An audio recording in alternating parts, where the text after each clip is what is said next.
لا تنسوا الإعجاب بالفيديو والاشتراك في القناة تشجيعا لنا لنستمر بنشر المزيد إن شاء الله. كيف تربح الناس؟ عظة لقداسة البابا شنودة من جهة ربح الناس. يقول بولس الرسول في كورنثوس الأولى 9: فإني إذ كنت حرا من الجميع استعبدت نفسي للجميع لأربح الأكثرين.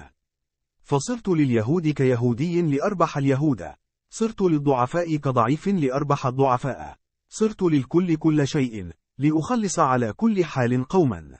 يقصد طبعا ربحهم إلى الإيمان وإلى الله، لذلك قال: إني كنت لليهود كيهودي لكي أربح اليهود. كنت أكلمهم من العهد القديم الذي يؤمنون به، وأكلمهم من جهة الذبائح والمحرقات والرموز وكلام الأنبياء لكي أربحهم.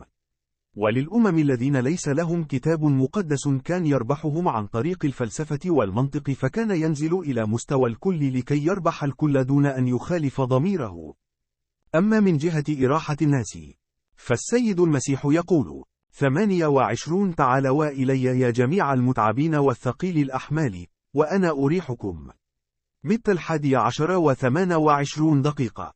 وعملنا هو أن نتخذ السيد المسيح مثالا ونريح الجميع ونحمل أثقالهم عنهم. أما الشخص الذي لا يريح غيره بل يتعب غيره فهذا سائر في طريق خاطئ لا يوافق عليه الله أبدا، وسيسأله الله عن كل الذين يتعبهم.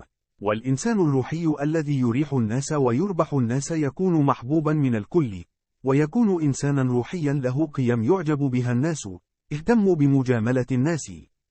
في إراحة الناس وربحهم يكون الأمر على مستوى إيجابي وسلبي. إيجابي أي تنفع الناس، وسلبي أي لا تضر الناس. لذلك من الأشياء الهامة في كسب الناس المجاملات التي يقول عنها الرسول: فرحا مع الفرحين وبكاء مع الباكين. فيجب أن تتعلموا مجاملة الناس في أفراحهم وأحزانهم.